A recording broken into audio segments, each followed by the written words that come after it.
Сайн байцгаана уу та бүхэндээ энэ өдрийн мэндийг хүргэе. Манайд Мега телевизийн уншсан номын тэмдэглэл маань эхэлж байна. Намайг таньдаг хүмүүст өөрийгөө танилцуулахад намайг Мягмарсүрэн гэдэг Сөүлд ажиллаж амьдардаг ийм хүн байна. За ингээд одоо би ойрт байнга энэ Өөрхан маамдо Сивка нэмнэда сэтгэл готрол бол зуршил юмаа гэдэг номноос талархлын тухай дугаар явж байгаа тийм ээ. За өнөөдөр өмнөх талархлын тухай дугаарын дараагийн үргэлжил явж байна. За энэ ном болохоор зэрэг Солонгосын 23 оны бестселлер ийм ном байгаа тийм ээ. За энэ Паксами доктор маань юу гэж талархлын талаар дурдж байна вэ гэхээр талархал бол сэтгэлийн хөгжим юм аа. Гой хөгжим сонсоход ямар байдаг бэлээ? Сэтгэл цэлмэж урам ордог үсттэй. Сайхан хөгжим сонсоход сэтгэл тайвчирч, төгшүүр зовнил арилж, аз жаргалыг мэдэрдэг шиг талархал бол сэтгэлийн хөгжим юм аа гэд. Энэ бол үнэхээр гайхалтай гоё үг. Тэгээд өнөөдөр би Сөүлд дуул хурцын ганцаарчлсан хичээлийн нээлттэй хичээлээ хийгээд дөнгөцөө орж ирлээ. Тэгээд та бүхний харж байгаа гоё цэцгийн баглаа. Үнэхээр миний гоё сэтгэл шавнарын маань тэр одоо өгсөн эрч хүч бүр ингээ намайг талархал дүүргээд тэгээ би өнөөдөр энэ талархлынхаа нөгөө энэ яг дугаарыг үргэлжлүүлмээр санагдаад тэгээ орж ирэнгүүтээ ерөөсөө шууд ингээд явж байна. Тэгээд шавнар маань сурагчид бас оюутнууд байсан маш гоё дуулсан. Ер нь бол хүн өөрөө өөртөөгөө л одоо өмнөх өчигдрийнхөө өөрөөсөө өнөөдөр арай илүү байх. Өчигдрийн өөрөөсөө арай илүү аз жаргалтай байх талаар энэ ном дандаа хэлж байгаа. Түүнчлэн одоо шавнар маань хэрвээ өөрийгөө одоо солгоо болоотой гэж боддог байсан бол өнөөдөр дуулж байгаа жишээ нь. Тэгэхээр зэрэг өмнө нь би дажгүй дуулдаг дэ гэж бодож исэн бол би дажгүй сайн дуулдаг гэж бодож исэн бол өнөөдөр илүү одоо тэр дуулах чадвараа сайжруулад өөрийгөө хөгжүүлнэ гэдэг бол аз жаргал юм. Тэгээд энэ талархал бол сэтгэлийн хөгжим гэж үнэхээр энэ үг надад маш гоё таалагдсан. Үнэхээр тэгээд дуу хөгжим ч гэсэн хүн дандаа аз жаргалын гормоныг ялгаруулж яадаг, эрч хүчийг өгж яадаг тийм болохоор өнөөдөр бас цахим зараар маань зарлалыг маань хараад бас монголчууд маань ирсэн дуулах хүсэлтэй дуулж сурмаар байна гэд. Энэ бол өөр яаж одоо бид нар аз жаргалтай байж илүү одоо нөгөө нөхцөл байдал сайн байгаа учраас аз жаргалтай байх биш. Би яаж өөрийгөө аз жаргалтай байлгах вэ гэхэд дуулах, хөгжимдөх, талархах. Эдгээр бол дандаа аз жаргалын гормоныг ялгаруулж яадаг. Хүнд дандаа аз жаргалыг мэдрүүлж яадаг. Тиймч болохоор зэрэг дуу хөгжимтэй ойр байсан хүмүүс бол одоо хөгшрөлт нь удаан байдаг урт насалдаг гэд бас үзэж байгаа шүү дээ. Тийм болохоор зэрэг үнэхээр энэ талархал бол сэтгэлийн хөгжим юм а гэдэг надад үнэхээр гоё нэрэн тийм шүү. Айгуу аз жаргалтай. Өнөөдөр бас би шавнарынхаа дуусныг одоо ч би ингээд зүрхнэнд минь ихшгэлээд тэгээд яг ганцаарчлсан хичээлээр болохоор зэрэг монгол дуу голцоо заадаг, бас гадаад дуу заадаг. Тэгээд одоо үндэсний одоо манай ардын дуу, тэгээд Монголын хөгжмийн зохиолчдын дуунуудаас бас голцоо заадаг. Ер нь бол одоо дуу хөгжмийн тэр ичэд гэдэг бол үнэхээр гайхалтай. Тэгээд бид нар өнөөдөр нээлттэй хичээлээ төрийнхөө дуулаар өндөрлсөн байгаа. Тэгээд одоо дэлхийд даяар тархан сууж байгаа монголчууд маань их хэл дээрээ дуулж, их хэл дээрээ одоо тэр улс орноо мандан бадрахыг тунхаглана гэдэг бол гайхалтай зүйл байсан. Тэгээд ер нь хүн болгон төрийн дуулаа хайрладаг, монгол гоё дуугаа их хэлээрээ сайн дуулдаг байгаасай гэж бодож би бас өөрийнхөө зүгээс хийж чадах зүйлсээ хийсээр л байгаа. За талархлын талаар ч гэсэн бас би ер нь баг нийгмийн хариуцлагын хүрээнд гэж би бодож байгаа. Тэгээд сэтгэл зүйн одоо боловсролыг заавал сэтгэлийн зүйн одоо мэрэгчлэлтэнгүүд өгнө гэхээсээ илүү би өөрөө өөрийнхөө сэтгэл зүйн боловсролд анхаарал тавьдаг. Би олж авах мэдээлэлээ олж авдаг. Тэгээд би хажуудлынхаа нэг хүнд яг тэр одоо мэдээлэл өөрийнхөө одоо хэрэгжүүлж байгаа зүйлээ бас дамжуулна гэдэг бол бид нар одоо эргэн хүний хувьд одоо нийгмийн хариуцлагын хүрээнд хариуцлагатай байж чадж байгаа зүйл гэж би бодож байгаа. Тийм болохоор бас та надтай бас хамт байгаад баярлалаа. За Тереса их юу гэж хэлсэн бэ гэхээр талархлаа илэрхийлэх хамгийн амархан арга бол бүх зүйлийг баяртайгаар хүлээн авах юм аа гэжээ. Үнэн дээр энэ бол тийм амар биш ээ. Бухимдмаар зүйлж байдаг, харамсмааргүй ч байдаг, бас буруугүй хүрнэт одоо буруутай болчихсон мэт байхгүй ч байдаг. Хүн бид өдөрт ямар олон удаа сэтгэл маань хөдөлгдгийг мэдэж байгаа шүү дээ. Сэтгэл маань байнга хөдөлж хямарч байдаг. Гэхдээ талархлыг илэрхийлэх хамгийн амархан арга бол бүх зүйлийг баяртайгаар хүлээн авах ажээ.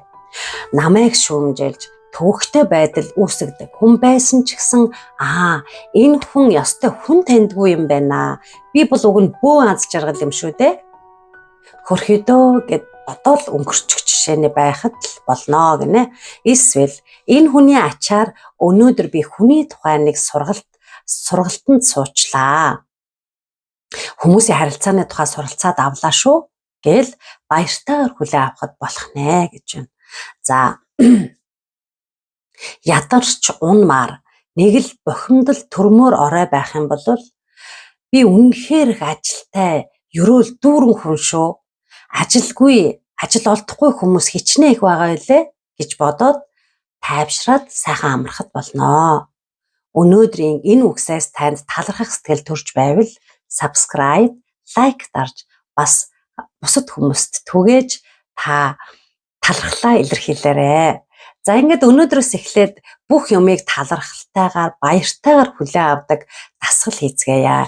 Энэ номон дээр хэлэхдээ дандаа энэ одоо зуршил, дадал бүх зүйлийг давтан 21 хоногт хийхэд ялангуяа өдөрт 3-аас доошгүй удаа талархахад одоо байнга бидний амьдралд талархах дадал сууд юмаа гэж заасан байгаа. За тийм болохоор талархдаг хүмүүс бол талархлын сууд ухаантай билээ. За энэ номд мөн ингэж бичжээ. Чикагогийн их сургуулийн Николас Эплийн судалгааны багийн туршилтын үр дүнг харахад хүмүүс талархлын үр нөлөөг дутуу үнэлдэг болохыг тогтоожээ. Их амархан туршилт болохоор та бүхэн ч бас туршаад үзээрэй. За таны амьдралд сайнаар нөлөөлсөн талархаж явдаг хүмүүсийн тухай нэгдүгээрт бодно. За нэг хүний тухай бодлоо. Хоёрдугаарт тэр хүнд товчхон талархлын захаа бичээрэй. Гуравдугаарт таны захааг хүлээж авсан тэр хүн яаж баярлаж, гайхаж байгааг төсөөлөөрэй. Дөрөвдүгээрт захаа илгээсэн өөрийнхөө тухай одоо захаа илгээсэн одоо би захаа илгэлээ гэж бодоход захаа илгээсэн миний тухай тэр хүн ямар бодолтой байх, намайг ямар хүн гэж бодож байгааг төсөөлөөрэй. За энэ захааг хүлээн авсан хүмүүс яаж хүлээн авсан болоо? Загтлыг бичсэн хүмүүсийн төсөөлөлтэй харьцуулахад ямар ялгаатай байсан бэ гэдгийг Чикагогийн их сургуулийн түн дурдсан багийнхан дүгнжээ. Судлаачид загтлыг бодитоор хүргэж хүлээн авсан хүмүүсээс нь асуулт асуусан байна. Та хэр баяртай байна? Хэр гайхсан бэ? Хэр сайхан санагдав? Загтлыг илгээсэн хүний талаар ямар бодолтой болов?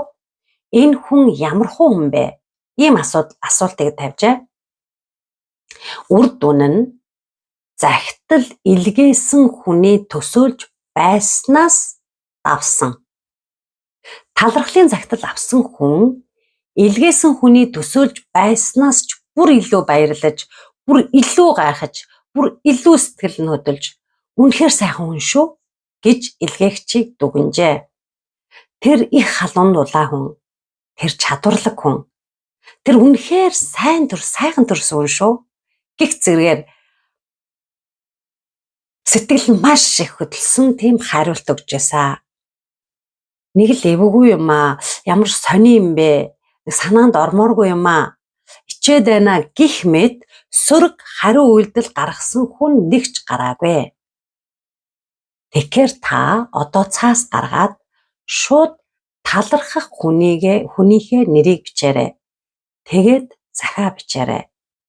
Тэдэнд ганцхан хуудас захидал амьдралыг нь аз жаргалаар дүүргэх гайхамшигыг бүтээх болно.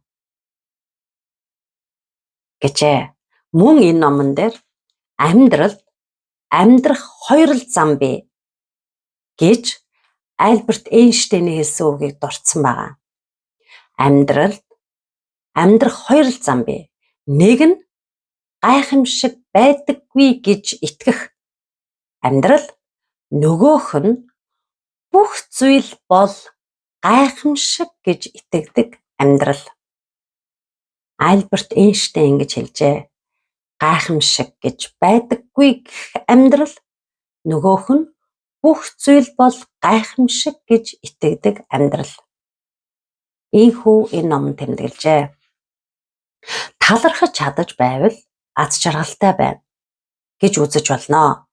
Үнэхээр талархал гарахгүйгээр сэтгэл хав харанхуй үед аз жаргалыг мэдэрдэггүй гэсэн үг. Тиймээс та талархаж байгаа бол би аз жаргалтай байна гэдгээ мэдэж болох юм аа. Талархал амьдралыг утга учиртай болгодог. Еврей ээж нар хүүхдүүдэд 3 зүйлийг заадаг ажээ. Нэгдүгээрт ямар ч нөхцөлд бүх зүйлд таларх. Хоёрдугаарт залхуу хүнтэй бүү нөхрөл. Гуравдугаарт талархаж мэддэг хүнтэй нөхрөл гэж энэ 3 зүйлийг заадаг ажээ. Бидний эргэн тойронд талархаж мэддэггүй гомдлол байдаг хүмүүсээс хол байгаарай. Талархдаг хүмүүстэй нөхөрлөж байж энэ талархах чадвар илүү өсч хөгждөг. Энэ дугаарыг сонсож буй та талархдаг учраас энд сэдвийг сонсож байгаа учраас та бол талархлын суу тухантай юм аа. Талархдаг хүмүүст түгших зүйл алга болдог. Гэрэл харанхуйг арилгах мэт талархал нь түгшүүрийг арилгаж ирээдүйн хаалгыг санаа зовхгүйгээр нээж чаддаг.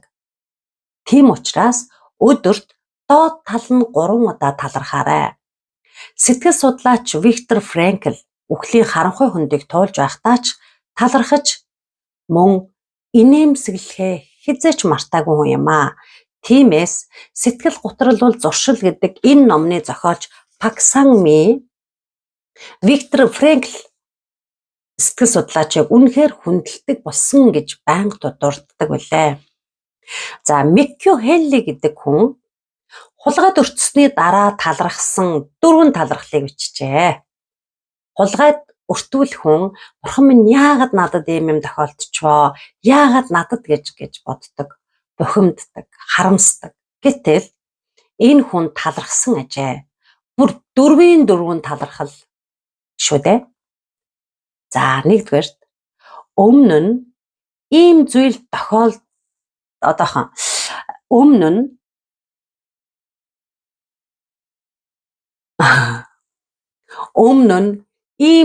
тохиолдолгүй үнэхээр сайхан амьдарсандаа талархъя. За Миккю Хелли хулгайд өртснийхаа дараа 4 талархал хэлжээ. Нэгдүгээрт өмнө нь ийм зүйл тохиолдолгүйгээр үнэхээр сайхан амьдарч байсандаа талархъя. Энэ удаа анх л удаа хулгайд өртлөө.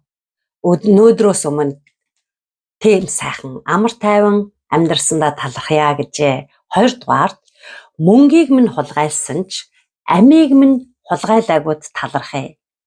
Амь насанд ямар ч аюул тохиолдоогүй, гэр бүл, үр хүүхдүүдэд нь халдаагүй, үнэхээр талархъя гэжээ. За 3-дугаарт олон зүйлээ алдсан ч гэсэн бүх зүйлээ алдаагүйдээ баярлалаа гэжээ. Гэрт байгаа юмсыг минь хулгайлсан ч банкнд байгаа юмыг маань авч чадаагүй гэж. Миний зүүж яваа бүгжийг бас авч чадаагүй юм чи яах вэ? гэж бас талархсан гинэ. Тэгээ энэ жишээн дээр би ээжигээ сонсоо. Манай ээж дүү маань автобусанд явж байгаад олон жилийн өмнө штэ. Автобусанд явж байгаад маш чухал юмд хэрэглэх гэжсэн одоо мөнгөтэй төрөвчээ сойлуулад тэгээд ээж рүү уйлаад уцсалчил дээ. Би гээд уяга алдчихлаа гэлтгсэн. Тэгсэн чи ээж сонсож байснаа. Хулгайч хүн олсныг чинь хулгайлсан ч гэсэн олохыг чинь хулгайлж чадахгүй гэж хэлсэн. Олсныг чинь хулгайлсан ч гэсэн олохыг чинь хулгайлж чадахгүй гэж манай ээж дүүд хэлсэн байдгийн. Тэгээ дүү маань тайвширсан гэж ярьдаг. Тэгээд би ингэж юу яасан. Ээжигээ сансан. Манай ээж үнэхээр эерэг, үнэхээр мундаг хүн байсан. За тэгээд дөрөвдүгээр талархал нь юу байсан бэ гэхээр би хулгайч биш. Тэр хүн хулгайч байгаад баярлаа. Бид нар адилхан хүн. Гэтэл тэр хулгайч. Харин би бол хулгайч биш байна гэдэгт бол үнэхээр талархмаар зүйл юм аа. Гэж талархсан байх нэ. Үнэхээр гайхалтай. Тэр хулгайд өртсөн хүн хүртэл ингэж дөрвийн талархалтай байхад бидний амьдрал хэр талархаж болохоор байна вэ? Та бодоод үзээрэй. Би бас бодсоор байгаа. Тэгээ бодсоор биш бас би талархсаар байгаа. Ийхүү өнөөдөр бүгдээ хамтдаа талархлын тухай сурлаа. Тэгээ амьдралд хоёр л зам байдаг. Эйнштейн хэлснээр гайхамшиг байдагт үл итгэдэг амьдрал эсвэл нөгөөх нь бүх зүйл гайхамшиг гэж итгэдэг амьдрал юм аа. За ингээд таны бүх зүйл гайхамшиг болсон талархлаар дүүрэн амьдрал байх болтугай. За тэгээд лайк, сабскрайбаар бас шеэрээр манай энэ сувгийг та дэмжээрэй. Тэгээ Мегатвесттэй хамт байгаа танд баярлалаа. Баяртай. Амжилт хүсье.